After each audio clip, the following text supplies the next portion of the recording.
What secrets will we learn in the Chilean martial arts movie Fist of the Condor? Let's find out now.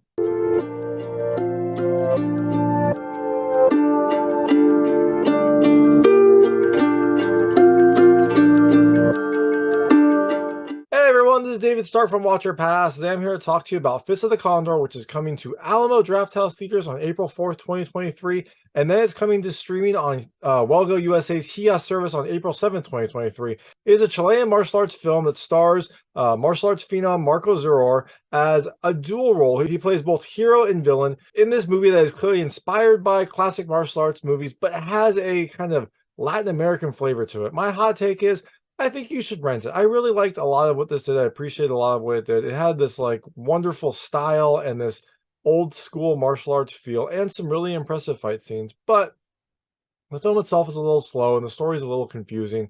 So I didn't find myself liking it as much as I thought I would, but I did still enjoy it. So I definitely think you should check it out. Go ahead and rent it or stream it when it comes to Hi-Yah and take a look and see what you think about this Chilean martial arts film. So I'm going to tell you a little bit more about the film, a few things I liked, a few things I didn't like, and then go into the ending. So as you can imagine, there will be spoilers in the ending section. If you don't want to know what happens in this film, I would turn it off then, but I will let you know when I get to the spoilers. So before that, you can keep watching. I'll keep it vague. So in Fist of the Condor, you have Marko Zaror playing a dual role as Guerrero and Gemelo. I think Guerrero was the hero, Gemelo was the villain. It's a little unclear. They don't really use people's names very much in the film, but the story is that when the kind of conquistadors invaded Latin America in the 16th century, the Incans hid this like deadly martial art that they had been practicing, and they memorialized it in one book and kind of hid that away so that the invading forces wouldn't get the secrets. And that book and that technique and that kind of overall lifestyle has been hidden away in the School of the Condor, which has been training students since then, but only passing that one book to the, I guess, the new master or the one master who has to kind of like protect the knowledge. Now, as you can imagine, this deadly secret would draw a lot of attention. And so that is essentially the story of this film. It's the warrior who has the secret of the Condor, who is kind of fighting off assassins who are trying to get that knowledge for themselves. So, things I liked about this film. The first, look, I love the action. It's a martial arts movie. It should have good action. And this film does. There are some pretty fun fight sequences. There's some very technical martial arts action that is on display. You get both fights and then also you get some very interesting training, some very kind of intricate training that happens that really showcases the skills of both Marko Zaror and some of the other co-stars who also fight in there, but it's mostly Marko Zaror and he does a really good job. There are some really intense fight sequences. There's some really kind of beautiful, like almost dance-like bouts that happen. When the actual fights happen, it is the highlight of this movie. The second thing I love is, I'll call it the reverence. This film has an old school feel to like classic martial arts movies, and that is by design. This is definitely a love letter to classic fighting films, and it captures that really, really well. Like the film looks like it's an older film. It feels, I don't know, maybe overexposed a little bit. The story is a little bit ridiculous, which I think is a callback to that. It has like nice camera angles where it'll like zoom in on something and like zoom out. It definitely feels like an older film, and that is by design. I love that. I love that this is, you know, a love letter to those films, but also puts a distinctly kind of Chilean, Latin American spin on it. And the last thing I loved is the music. The music contributes to this old school feel. It has, again, an older style to it. At some points, it feels very spaghetti Western. It definitely fits the feel of this film and fits the tone and helps to kind of set that mood perfectly. It really makes this movie feel like it is a relic from a different time, which I love. I love the way that they made this film feel like a classic film, and part of that was the music that they used. The things I didn't love as much. The first, it is a slow film. I mean, there's a lot of exposition in this movie, and although there is good martial arts action, there's some really fun martial arts fights, there's a lot of kind of explanation and dialogue in this film. Like part of this movie is about how this Guerrero, this warrior came to be, and so that requires a lot of backstory and a lot of kind of like discussion about the training and the things that they had to sacrifice. And that's fine, but it just leads to a movie that slows down in between the really interesting fight sequences. And the second thing I did not love is it has a confusing story. I still don't completely understand the film. I'll have to watch it again just to fully get it, but just know that the film is not linearly told. It jumps back and forth between things in the past and things in the present, and then also it is confusing because you have Marko Zaror playing both the hero and the villain. So there are scenes when you are not 100% sure who is who, and that might be by design, that might be because they want to leave it open, but it also leads to a story that you're kind of like scrambling around to try to figure out as it's going about. And so both of those kind of detracted from my enjoyment. Now, don't get me wrong, I liked this film. I thought it was an interesting movie, and I thought that it had a really great sense of style and some really awesome martial arts action. But those two things kind of hurt my overall enjoyment. So that is Fist of the Condor. It's coming to select theaters, to Alamo Drafthouse theaters on April 4th, 2023, and then it's coming to streaming on Welgo USA's Hi-Yah service on April 7th, 2023. So you can check it out. Definitely check it out when it comes to streaming. And I'm going to go into the ending now. So as you can imagine, there will be spoilers in the ending section. If you don't want to know what happens in this film, I would turn this off and just check out Fist of the Condor when you can. So in Fist of the Condor, like I said, you have Marko Zaror playing both the hero and the villain, the Guerrero and Gemelo character. He we'll focus on the hero because the hero is this like warrior, this like almost wandering warrior monk that uh is like protecting the secrets of the Book of the Condor and moving around. It seems like he is no longer welcome at the actual school of the Condor, where his twin brother, who looks just like him except with longer hair. It's actually kind of funny because the first time you see it, it looks a little ridiculous. It's like Marko Zaror, who's a bald guy in the film, has this like long, luscious, all looks like a wig kind of hair. It's actually a pretty funny thing, but that his evil side, or his evil twin, is now running the school of the Condor where these techniques were taught. And so he is essentially churning out bad martial artists. He's turning out assassins from this school, and they are going out to try to take down the warrior Guerrero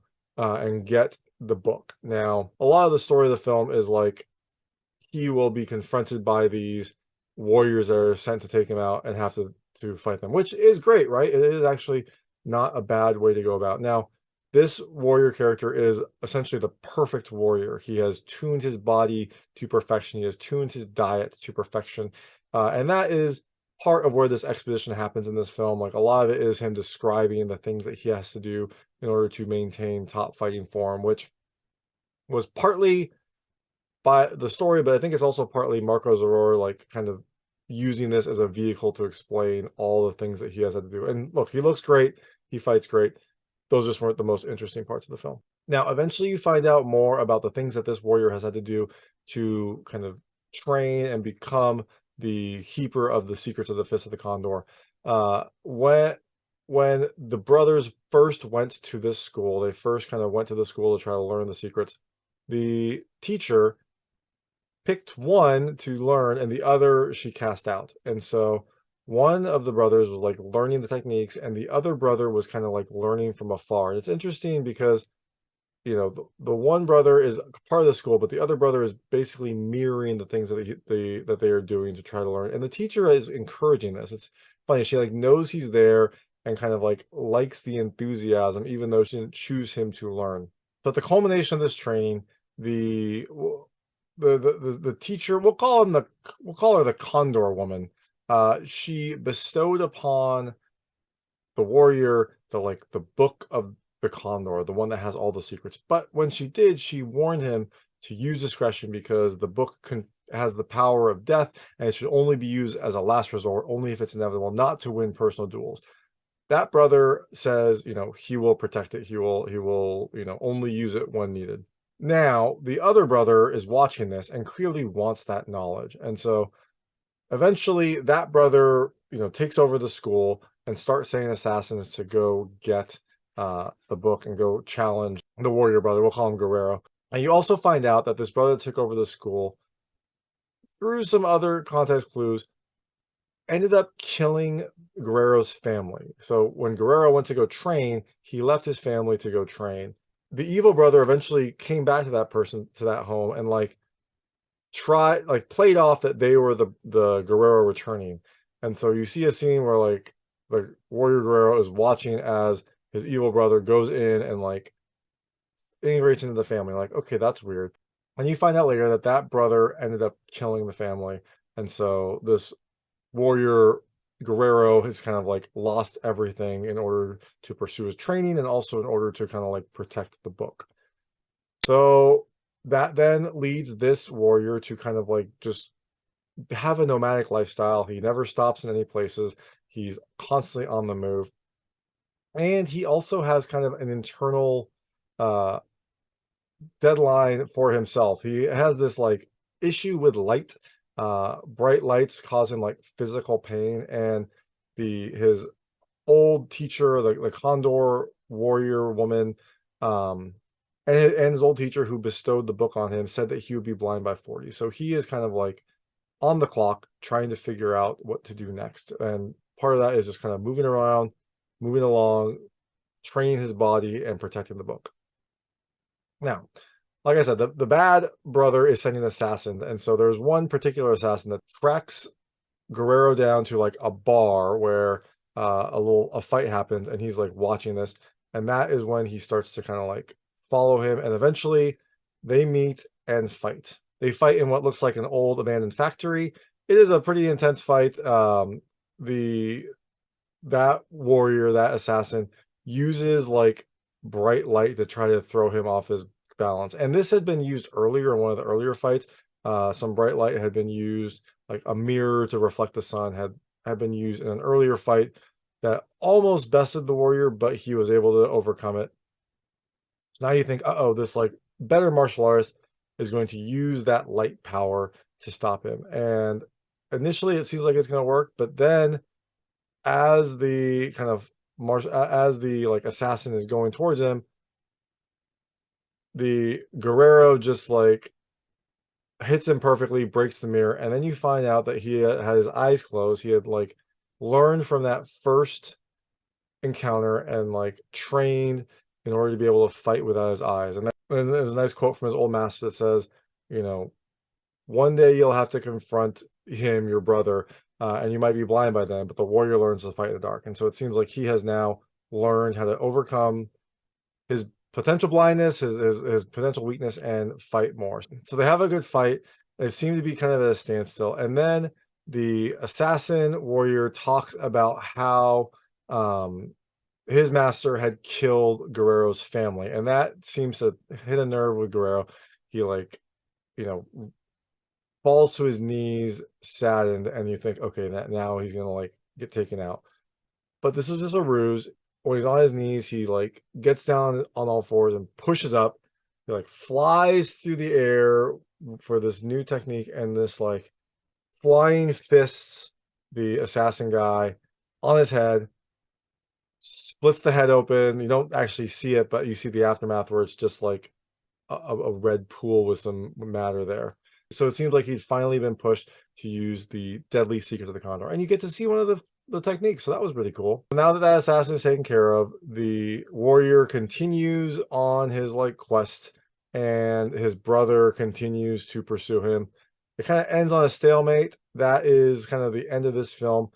Presumably there will be another one where maybe we'll have another encounter. It feels like this is perfect for a sequel, and I would actually like one because that would give some more closure. It does feel like this movie ends on almost like a cliffhanger or an unfulfilling ending. But that is Fist of the Condor. Like I said, I liked a lot about it. I thought it was a really stylish film. I thought it was a fun, you know, Latin take on the martial arts movie, and it was a great showpiece for Marko Zaror. So check it out in Alumno Drafthouse Theaters on April 4th, 2023, and then streaming on Hi-Yah on April 7th, 2023. And thanks so much for watching. If you liked this review, please like and subscribe to this channel. It helps me out a lot. Make sure all my new content goes straight to you. Thank you.